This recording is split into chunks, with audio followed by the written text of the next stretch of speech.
Well, ladies, there are parts of being a woman that are just simply amazing. Little things like getting all dressed up to go out for a night on the town, to more grand things like becoming a mom. I love that part of being a woman.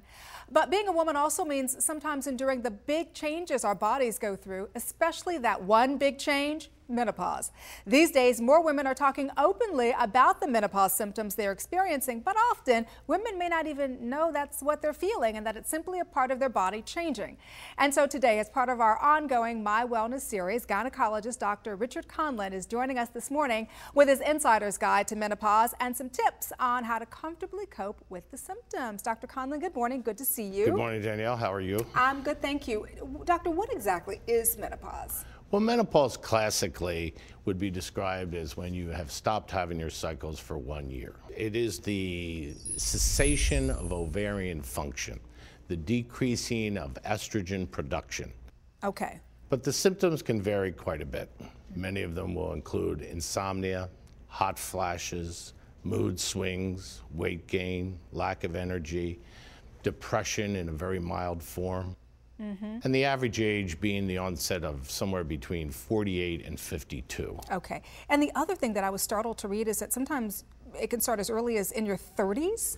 Yes, it is not common, it is fairly rare, and many times it can be secondary to an underlying medical problem. I got you. I do want to talk a little bit more about perimenopause here in just a minute, but we have all heard the horror stories. My mother, oh my gosh, the stories she told me about what she went through when she was going through menopause and the hormonal changes that she went through.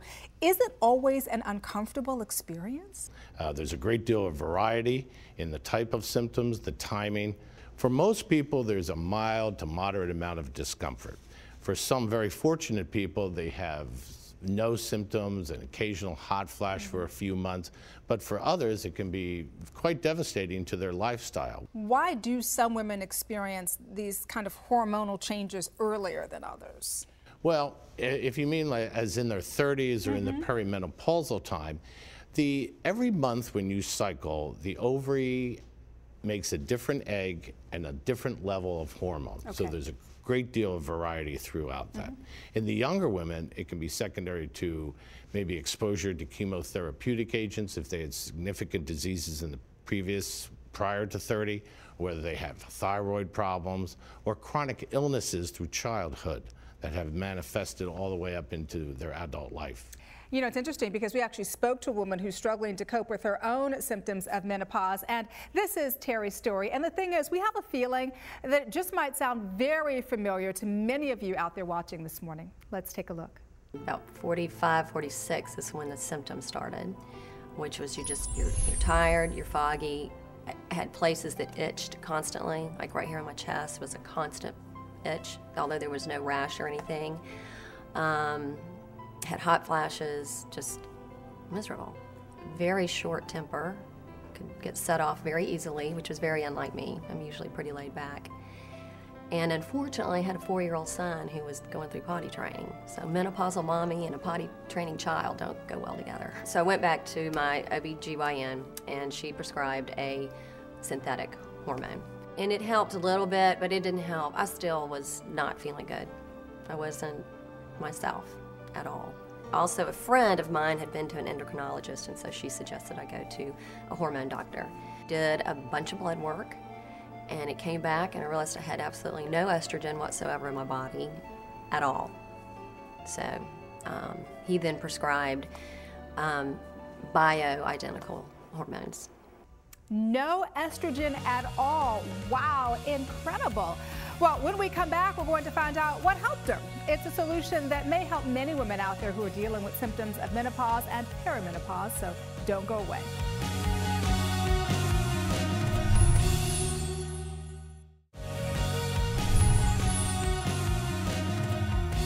Welcome back. Well, still with me this morning is Dr. Richard Conlon, offering an insider's guide to menopause and some modern solutions. Now, right before the break, we met Terry. She is a lady who's struggling with some of the more difficult symptoms that come with the change, as some women call it. And, you know, Dr. Conlon, now I want to talk about solutions. I know a lot of women out there are interested in this. What are some of the ways that women can cope with these symptoms? Well, first of all, the main thing that we must always consider is general health. Okay. So therefore, exercise, proper diet, staying away from all the bad foods. There's everything from over-the-counter herbs to complete hormone therapy. You mentioned hormone therapy, also known as HT, but I have to tell you, I have heard just an awful lot of controversy surrounding HT. Why? Well, the controversy surrounds is breast cancer. Taking hormone therapy may increase your risk for that disease, and therefore the cornerstone for prescribing HT revolves around getting people on the smallest amount of hormone to get the maximum amount of relief, and of course then close follow-up and reevaluation. But there are other alternatives that can be done short of HT. So what do you recommend to your patients? I recommend a FDA-approved product, of course, and I prefer estrogel. Estrogel is a plant-based bioidentical estradiol, which is very popular in Europe, which is an outstanding product. It takes care of most of all of the symptoms. It's simply applied. It's a transdermal, or it goes on the skin. It performs very nicely. Bioidentical, what does that mean? Bioidentical means that it is molecularly identical to what the body makes. Got you. Now, is this available only by prescription, or can you get it over the counter? No, this is prescription, and I must say that they should see their healthcare provider for a good physical examination and a history prior to starting any type of hormone therapy. Well, we asked Terry how estrogel worked for her, and here's what she had to say. He suggested estrogel. People put it on their arm. That's what they do. And it has alcohol in it. It takes a little bit for it to dry. So, I'd always do it after I take a shower. 1 squirt a day, and I do progesterone 10 days out of the month. I feel good. I feel great. So you have to eat well and exercise, and then this has helped me feel balanced. Well, I have to tell you, I like that balance that she's achieved there, and she seems like she's found her solutions. Dr. Conlon, I want to talk about a gel. Why a gel over other alternatives? When you apply a gel to the skin, it goes right into the bloodstream. Now, it may be quick in acting to relieve the symptoms, but the most important thing is that it bypasses the liver and is generally safer than any medication that is taken by mouth, with the additional benefit that the dosage can be much less. Ah, okay. Well, I have to tell you, really good information this morning. Thank you so much for coming by and sharing this with us. Thank you. Appreciate it. And of course, if you want more information on estrogel, simply head to the website. It's estrogel.com. And as the doctor said, always discuss with your own healthcare provider what's best for you.